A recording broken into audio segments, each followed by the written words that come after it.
কি ম্যাডাম মমতা ব্যানার্জি, দেখলেন তো ক্ষমতা পেলে কখনো ক্ষমতার অপপ্রয়োগ করতে নেই। শাসকের আইন নয়, আইনের শাসন প্রতিষ্ঠা করতে হয়। আজকের আপনি বিরোধী হিসাবে বলছেন আপনাকে সভা সমিতি করার অনুমতি দিচ্ছে না শুভেন্দু প্রশাসন। একবার ভেবে দেখুন তো, আজ থেকে ঠিক বেশি দিন না, 6 মাস আগের কথাও বলছি।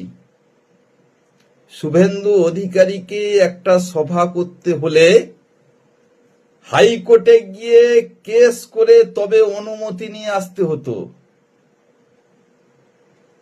তখন তো আপনার ওই কথা মনে হয়নি। আজকের ও কথা বলছেন কেন?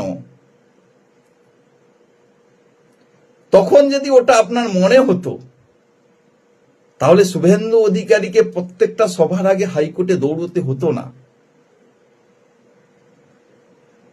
যেমন কর্ম করেছেন, ফল ভোগ তো পেতেই হবে।